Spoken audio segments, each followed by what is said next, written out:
My mom kicked me out to please her new husband, but I own the house my dad left me, so I took it back and took control of my life. When I was 15, my dad passed away. It was a tough time. Losing him felt like my whole world got flipped upside down. My dad, though, was always that guy who had everything planned out. You know, super organized. The kind of guy who'd keep receipts for stuff from 10 years ago just in case. Anyway, it turns out he had his will all set up way in advance. And let me tell you, it was specific as hell. After he passed, my mom didn't waste any time moving on. I get it, maybe she was lonely, but it felt way too quick. You know, one moment we're at his funeral, and before I even had a chance to process everything, she's already talking about some new guy she met. I'm like, wait, what? It felt like 1 minute I was dealing with losing my dad, and the next, there was this stranger, Rob, moving into our house. It all happened so fast I barely had time to blink. One day, it was just me and my mom trying to get by, and the next, there's this dude in our living room acting like he's been there all along. Rob was, well, I guess he was all right at first. But man, it just didn't sit right with me. I mean, my dad's stuff was still all over the place. His chair, his tools, even his favorite mug that he'd always use every morning. It was like he was still there. Then Rob comes in, and suddenly all that stuff starts disappearing. My mom would be like, "Oh, we need to make room for Rob's things," and I'd think, what's the rush? It's not like Rob was paying rent or anything. It felt like she was erasing my dad bit by bit, and that stung. Anyway, a couple of months after my dad passed, I got the news about the inheritance. I remember the day so clearly because it was probably the one time I actually felt like something was going right. My dad's lawyer sat me down and explained everything. My dad left everything to me, not a penny to my mom. I guess it makes sense since they weren't married, and legally she didn't have a claim, but still, it caught me off guard.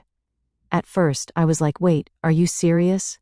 I didn't really know how to react. I mean, I was just a kid, and suddenly I was told I owned properties and money. It was kind of overwhelming. My mom, though, oh, she was pissed. She tried to act all supportive, but I could see it in her eyes. She wasn't expecting that. She probably assumed she'd get at least something, but nope, it was all mine. Because of the way my dad set up the will, there was no way she could challenge it. The guy was thorough. He made sure everything was locked down so tight that even if she tried, she'd lose. At first, she tried to play nice like, "Hey, I'm so happy for you, sweetheart. Your dad loved you." But it wasn't long before she started pushing. She kept bringing up how it would be nice if I shared some of it with her, you know, as a gesture of goodwill or whatever. It was always framed like it was my choice, but the way she said it, it felt more like pressure. Then one day, she comes up with this plan. She asked me if I'd consider transferring one of the properties to her. I remember standing there, just kind of staring at her like, is she for real? She went on, saying how it would make things easier with Rob if he felt more secure, like he was really part of the family. She wanted to show him that he was welcome by putting the property in her name.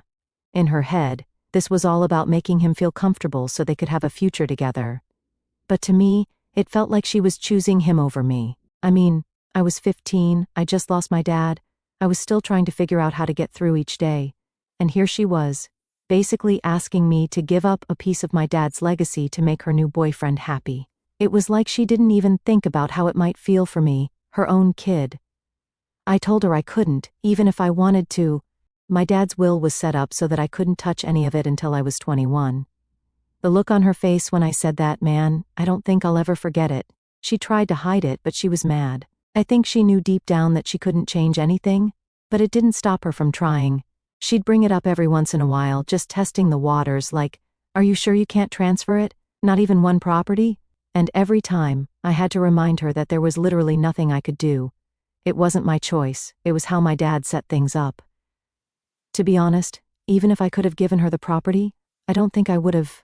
It felt like a betrayal to my dad's memory. This was his way of taking care of me, making sure I had a future, and I wasn't going to mess that up just to make my mom's new boyfriend feel cozy. And of course, there were Rob's kids. My mom was bending over backwards to make sure they felt welcome. They were cool, I guess, a son who's now 18 and a daughter who's 19. But my mom was all about making them comfortable, making sure they had everything they needed. It wasn't like she was a total monster to me or anything. She still acted like a mom. But there was this clear difference in how she treated them compared to me. I'd see them all go on trips together. She'd always frame it like it was this great idea, saying, "Wouldn't you rather visit your grandparents on your dad's side?" Like every single time they planned something, she'd suggest I spend time elsewhere. I could see right through it. She didn't outright say, "You can't come," but it was obvious she didn't want me around. And when you're a kid, you don't really know how to react to that. You just kind of go along with it, hoping that maybe she'll change her mind. But she never did. I spent a lot of weekends at my grandparents' place, and don't get me wrong, they were great. But every time I heard about one of those trips, it was like a little reminder that my mom was choosing her new life over me. Looking back, I think my dad must have known something like this could happen. Why else would he leave everything to me and nothing to her? Maybe he saw how things were going between them. Or maybe he just wanted to make sure I'd be okay if anything ever happened to him. Either way, I'm grateful he did. But at the same time, it made things with my mom really complicated. I felt like I was stuck in the middle, having to protect what my dad left me while also dealing with my mom and her new family. That's pretty much how things went for a while. Rob settled in more and more, and my mom made sure his kids felt like they were at home. And me? Well, I kept my distance and just tried to keep the peace. But it wasn't easy. I was only 15, trying to make sense of everything, and all I knew was that things were never going back to how they used to be. So by the time I turned 17, things had gone from awkward to full-blown tense between me and Rob. I mean, I tried to stay out of his way at first. Like, he was my mom's boyfriend, whatever, I didn't really care about him. But he started acting like he was the man of the house, and that's when things went south. It was my dad's house, right? And here he was, moving his stuff in, giving me attitude, and trying to tell me what I could or couldn't do. It wasn't even subtle. He'd say stuff like, "You need to show more respect around here," or, "It's time you learn some discipline." I just sat there thinking, who does this guy think he is? Like, he's not my dad, and he sure as hell doesn't get to act like he owns the place. So, I pushed back. Every time he tried to lay down some rule or act like he had a say, I'd remind him that the house wasn't his. I even came up with this nickname, John Conroy, which honestly made no sense, but it bugged him, and that was enough for me. Every time he tried to tell me what to do, I'd be like, "All right, John Conroy, whatever you say." And man, did that get under his skin. Things started getting pretty heated between us. It was like this silent war. He'd make these comments, and I'd snap back. My mom, of course, was always trying to play peacemaker. She'd say, "Oh, you two just need time to get used to each other," or, "Rob's only trying to help you grow up." But I knew it wasn't about that. It was about control. Rob wanted to be the boss, and I wasn't about to let that happen. And the thing is, my mom started taking his side more and more. She'd get upset with me for disrespecting him. She even started saying stuff like, "You need to understand that Rob's a part of our family now." Our family? As if we'd all agreed on that or something. I'd tell her this isn't his house. It's Dad's, and he's not going to just waltz in and act like it's his. But she never listened. She just kept telling me to get along and try harder. One day, things really blew up. Rob had been acting all tough, talking about how I needed to pull my weight around the house, and yeah, that pissed me off.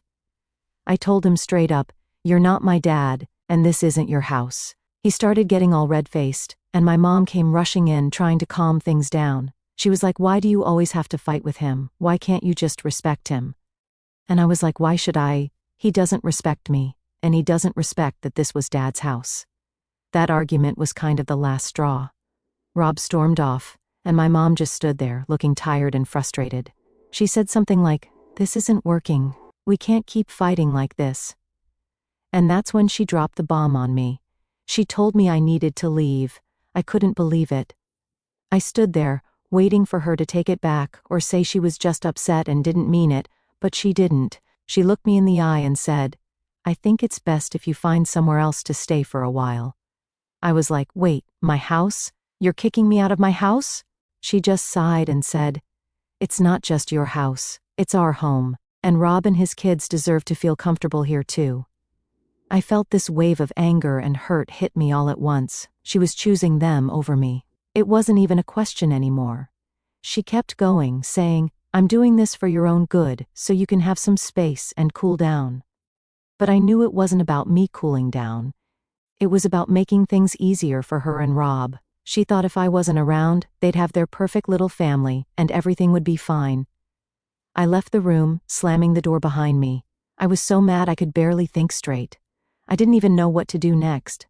I mean, I was 17, I didn't have a job that paid enough to get my own place, and all my stuff was in my house. I went up to my room and started packing up my things, just throwing stuff into bags. I didn't know where I was going, but I knew I couldn't stay there anymore. Thankfully, my grandparents stepped in. They'd always been there for me, even when my mom wasn't. They offered me a place to stay, and I grabbed onto that offer like a lifeline. My grandpa picked me up that evening, and I remember just sitting in the car, staring out the window, feeling numb. It was like everything had crumbled in one day. My own mom was kicking me out of the house my dad had left me. When I moved into my grandparents' place, it felt safe. They were amazing, and they never made me feel like I was a burden. My grandpa especially tried to make me feel better. He said, "You're always welcome here, kiddo. Don't let anyone make you think otherwise." And honestly, I needed to hear that. After everything with my mom, it felt good to know someone had my back. But my mom, she'd still come over to visit sometimes, acting like everything was fine. She'd say things like, "I love you, you know that, right? And I'm just trying to make sure everything stays peaceful." It was like she was trying to make herself feel better about what she'd done. I remember one time she brought over a bunch of my old things, saying she thought I'd want them at my grandparents' place. I just stared at her, thinking, you want to act like this is normal, but it's not. She'd talk about how she was just doing what was best for everyone, how Rob needed space to feel at home, and how I'd understand one day. I just nodded along, but inside, I felt like she was justifying her own choices. She'd say stuff like, "You'll always have a home with us when you're ready," and it took everything in me not to tell her that it wasn't my home anymore. It was Rob's. It was hard to see her and not feel angry. She was the one person who was supposed to be on my side, and she wasn't. She was choosing some guy she'd known for barely a couple of years over me, her own son, and she acted like it was all for my benefit, like kicking me out was somehow her way of helping me grow up. After a while, I just stopped engaging with her visits. I'd be polite, but I wouldn't let her excuses get to me anymore. I focused on my school, my friends, and my grandparents. They became my real famly during that time. My grandma would always tell me, "You've got us, and you're going to be okay." And even though I still felt angry and hurt, having them around made things a little easier. I guess deep down I started to understand that my mom was never going to be the parent I needed her to be. She was too focused on building this new life with Rob and his kids. And me? I was just a reminder of the old life she was trying to move past. So I started moving past it too. I figured if she could pick Rob over me, then I could choose to focus on myself instead. At the end of the day, I knew I had my grandparents' support, and that was enough. I learned to stand on my own 2 feet, even if it meant not having my mom there. And honestly, that was probably the best lesson I could have learned back then. Relying on myself and knowing when to walk away, even from people who are supposed to care. When I finally finished college, I knew it was time to take a closer look at the properties my dad left me. The whole time I was with my grandparents, I kept reminding myself that these properties were my shot at building something for myself. My dad had planned everything so that I'd have a future, even without him around, and I wasn't going to let that go to waste. One of the places my dad left me was the house my mom and Rob were living in. Yeah, the same one where I used to live before everything went down. It was a good house, solid structure, nice neighborhood, perfect for renting out if I ever got the chance. So, with my degree in hand and the idea of maybe going for a master's on the horizon, I thought, why not renovate it and rent it out? I mean, extra income wouldn't hurt. Especially if I was planning on going back to school. I knew I had to break the news to my mom at some point. And I didn't expect it to go well, but it had to be done. I showed up at the house one day, ready to have the conversation. The plan was simple. I'd tell her about my intention to renovate and give them a reasonable time frame to figure out their next steps. It was going to be tough, no doubt, but I figured if I was respectful about it, she might understand. Well, that plan didn't even get a chance. When I knocked on the door, no one answered. The house was dead quiet, and their car wasn't in the driveway. I thought maybe they were just out running errands, so I waited for a bit. But after a while it was clear they weren't coming back anytime soon. I tried calling my mom's cell, left a voicemail, and even sent her a text saying I'd stopped by and wanted to talk. No response. So I headed back to my grandparents' place. Later that night, I found out they were on vacation. My grandma mentioned it casually, like, "Oh, your mom and Rob went down to Florida for a few days." I was like, seriously? Here I am trying to have a mature conversation about my property, and they're off on some beach getaway. I mean, I get that people need a break, but a heads up would have been nice. I gave it a couple more days hoping she'd get back to me, but still nothing. No call, no text, just radio silence. It was frustrating. I felt like she was avoiding me, and that made things harder. I needed to move forward, but I couldn't do that if she kept dodging me, so after waiting around for a bit, I decided to take matters into my own hands. I knew, legally, the house was mine. My name was on the deed, and I was the one paying the property taxes every year, so I had the right to take control of the situation. I decided to change the locks. Yeah, I know it sounds drastic, but it felt like the only way to make it clear that I was serious. I needed to start the renovation process, and I couldn't have them treating it like a vacation home while I was trying to move forward with my plans. So, I went ahead and did it. I called a locksmith, got the locks changed, and made sure I had all the keys. While I was there, I took a look around the place. It was weird being back in the house where I grew up, but it felt different. It didn't feel like my home anymore. It felt like a stranger's place, with bits and pieces of my mom and Rob's life scattered around. Seeing it like that only made me more determined to follow through with my plan. The next day, my phone started blowing up. My mom had finally gotten back, and she was furious. I had a bunch of missed calls and angry voicemails from her, basically demanding to know why they couldn't get in. She said stuff like, "How could you do this to us?" And, "This is so disrespectful." I could feel the anger just pouring through the phone. I knew she'd be upset, but hearing her like that, I guess it hit harder than I thought. I finally picked up when she called again, and she was shouting before I could even say hello. She was like, "Why did you lock us out of the house?" I tried to stay calm and told her that I'd been trying to reach her for days to talk about my plans. She didn't want to hear it. She kept saying things like, "You can't just kick us out like this," and "We have nowhere else to go right now." I explained that I'd given them plenty of time and that I had every right to reclaim the house. I told her I planned to renovate, and that I'd given her a heads up, but she wasn't having any of it. She said, "This is still my home. You can't just take it away from me." And that's when I knew there was no reasoning with her. In her head, it wasn't about what was legal or fair, it was about what she thought she deserved. At that point, I had to put my foot down. I told her they had 2 weeks to find somewhere else to live. I wasn't going to be a jerk about it. I wanted to give them a chance to move their stuff and figure things out, but 2 weeks was all I could offer. I told her that after that, the renovation work would begin, and they couldn't stay. The silence on the other end of the line was almost worse than the shouting. When she finally spoke, her voice was low and cold. She said, "I never thought you'd do this to your own mother." And I felt that like a punch to the gut. But I knew if I backed down now, I'd never be able to move forward. This was about me taking control of my own life, and sometimes that means making tough calls. After that, I didn't hear from her for the rest of the day. But the next morning, I showed up at the house to start preparing for the renovations. And guess who was waiting for me in the driveway? My mom and Rob, both of them looking furious. Rob tried to step up to me, like he was going to intimidate me into letting them stay. He was all, "You think you can just kick us out like this? You've got no right." I didn't back down. I told him flat out, "This isn't your house and it never was. I'm the one paying for it and I'm the one calling the shots." He was fuming, but he couldn't argue with that. My mom, though, she started crying, saying I was being unfair, that I was putting them on the street. She said I was acting just like my father and not in a nice way. It stung, but I kept my cool. I tried to be reasonable and said, "Look, you have 2 weeks to figure things out. I'm giving you that time, but I need to start the renovation soon. This is my property, and I'm doing what's best for me." She just shook her head, tears streaming down her face, saying she couldn't believe how cold I was being. Rob was standing there, trying to look tough, but I could tell he knew he had no power in this. It wasn't easy seeing my mom cry, seeing how angry she was. It sucked. I felt guilty, even though I knew I was doing what I had to do.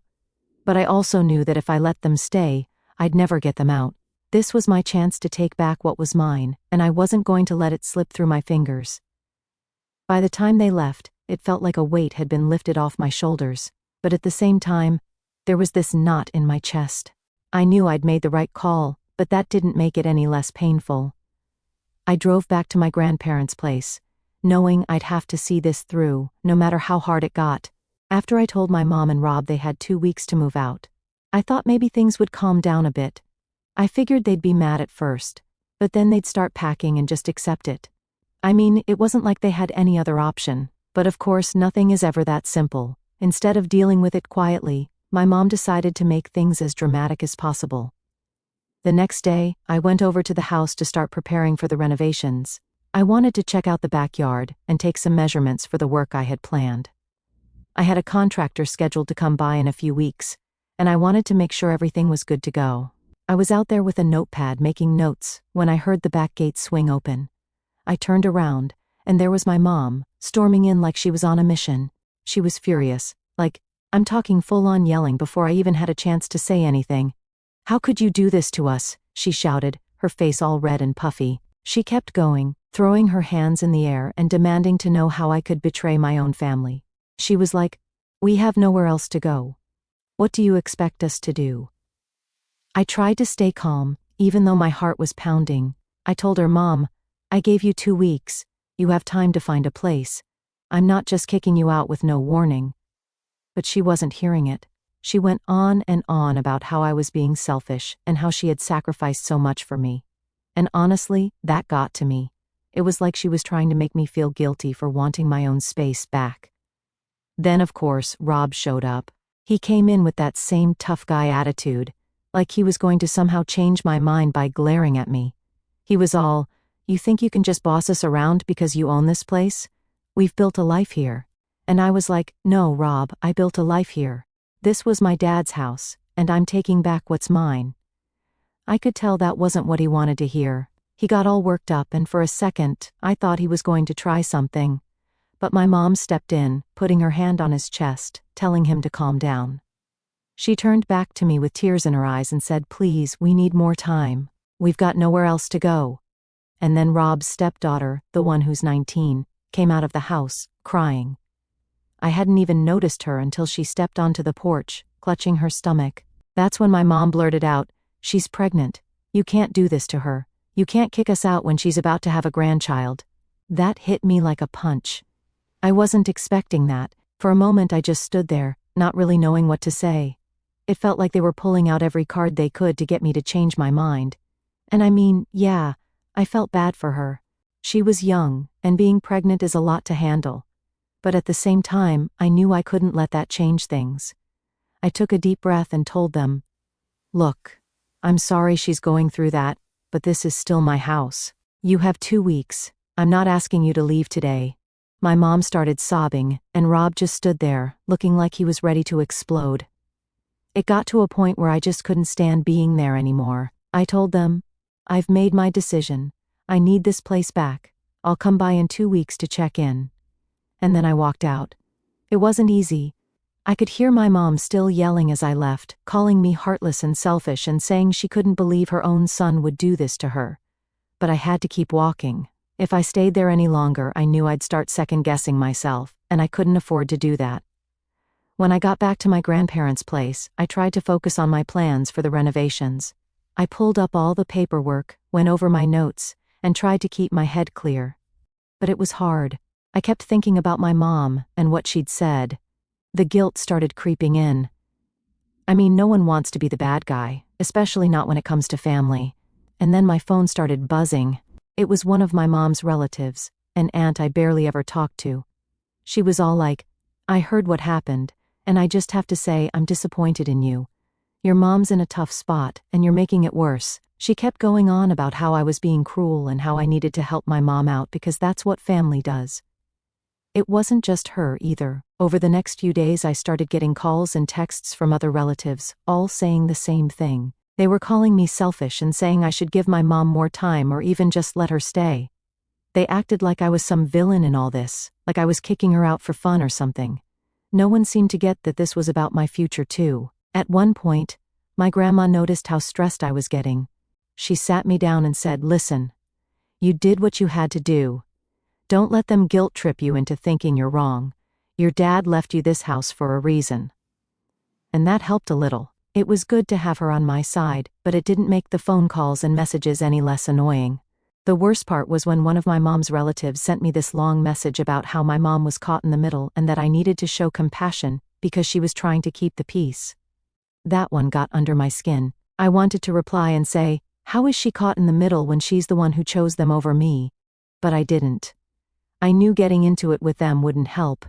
It would just add fuel to the fire. So, I started ignoring the calls and messages.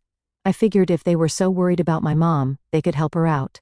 They could offer her a place to stay or pitch in to find her a new spot. But none of them were doing that. It was easier for them to just blame me. Typical. As the days went by, I focused on my renovation plans. I met with the contractor, went over the details, and set up a timeline. I knew once I got things going, I'd have to face my mom and Rob again, and I wasn't looking forward to it. But I kept reminding myself that this was for me, for my future. I'd spent too long letting other people dictate what I could and couldn't do. It was time I took control. And honestly, despite all the drama, I started feeling a bit better about my decision. I knew, deep down, that I was doing what my dad would have wanted. He left me these properties so I could have a future, and I wasn't going to let anyone take that away from me. Not even my own mom. By the end of that first week, I'd stopped feeling as guilty. I knew I wasn't the one in the wrong here. I'd given them time, and I was being fair. If my mom and Rob wanted to make it harder than it needed to be, that was on them. I just had to stay strong and stick to my plan. By the time the 2 weeks were up, I knew I had to face them again. I spent those days preparing myself mentally, going over what I was going to say when the time came. I mean, part of me hoped they'd found somewhere else by then, and would just quietly move out. But I knew that was probably too much to ask for. The way things had been going, I had a feeling they were going to push back, try to make it as difficult as possible. The day I went back to the house, I pulled up to the driveway, and sure enough, there was my mom, Rob, and even a few of their friends and relatives standing around. It was like they were putting on a show or something. My stomach dropped, but I knew I had to stay calm. If I let them see me stressed, they'd just use that to push me more. As I walked up, my mom came rushing over, tears streaming down her face. She went straight into this whole emotional speech saying, "I can't believe you'd really do this to us. You're my son. How could you turn your back on me when I need you the most?" It was the kind of thing that, if I hadn't been so prepared for it, would have really gotten to me. But I'd spent days thinking about it, replaying her words in my head, so I just stayed calm. I told her, "Mom, I gave you 2 weeks. That's fair, and you know it. This is my house, and I have every right to take it back." She kept shaking her head, saying I was being unreasonable and that 2 weeks wasn't enough time. But I knew that wasn't true. If they'd really tried, they could have found something, or at least made some progress. It felt like they were just stalling, hoping that if they pushed hard enough I'd back down. Then Rob jumped in, all fired up, like he was ready for a fight. He was like, "This is our home. You can't just show up and take it from us like this." I could feel the tension rising, but I kept my voice steady and said, "Actually, I can. Legally, it's my property. I've been more than patient, and now it's time for you to move out." I could see the anger in his eyes, but he didn't have a response to that. He knew I was right. That's when the relatives got involved.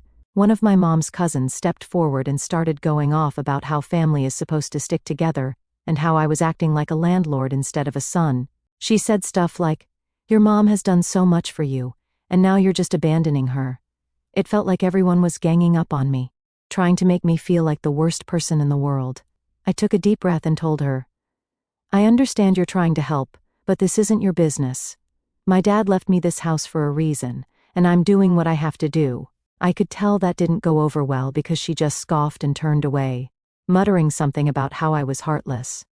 At that point, I realized this wasn't going to be a quick conversation. They were all just waiting for me to crack, hoping I'd feel bad enough to change my mind. But I knew if I gave in now, they'd never leave.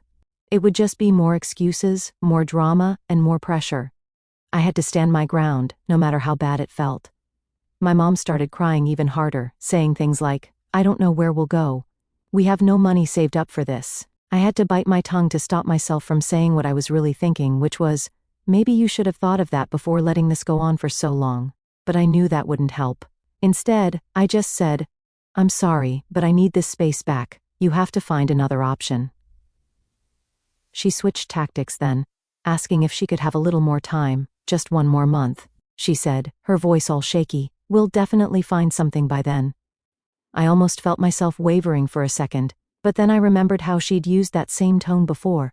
It was always about getting more time, more leeway, but nothing ever really changed. If I gave her another month, I'd be in the exact same spot when that time ran out. "So," I told her, "I've already given you the time I could. I can't wait any longer." Rob, of course, started ranting again about how I was kicking them out with nowhere to go, but I just kept repeating myself, "This is my house. I'm taking it back," over and over, like a broken record, because I knew they were trying to wear me down. Then Rob's stepdaughter, the one who's pregnant, came out onto the porch, holding her stomach and looking like she was about to burst into tears. She said, "Please, we don't have anywhere to go. I'm about to have a baby. We need a roof over our heads." And man, that one was rough. It's hard not to feel something when you see a scared pregnant teenager begging you for help, but I reminded myself that it wasn't my responsibility.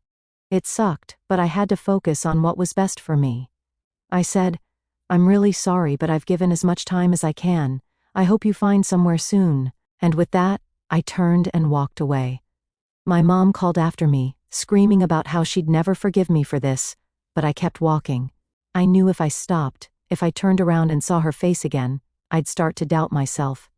When I got back to my car, I felt this mix of emotions. Part of me felt relieved, like I'd finally taken control and made the decision I needed to. But another part of me felt like absolute garbage. It's one thing to tell yourself you're doing the right thing, but it's a whole other thing to feel it when everyone around you is saying you're wrong. I sat in my car for a while, just trying to breathe and not let everything sink in too much. I knew they were angry, and I knew they were probably talking behind my back. But I had to keep telling myself that I was doing what I needed to for my future. My dad left me these properties for a reason, and I wasn't going to let guilt and pressure ruin that. When I finally drove off, I felt a bit lighter. It wasn't easy, and I knew there'd be more backlash to come. But I'd taken the first step. I'd stood my ground, and now it was up to them to figure things out. I wasn't going to let them drag me down with their problems. The rest of the day, I focused on my renovation plans. I set up meetings with the contractor, went over the designs, and started getting things in motion. It felt good, like I was finally moving forward with my life. Yeah, there was still that weight of everything that happened, but I knew I'd done the right thing. I wasn't going to let anyone tell me otherwise.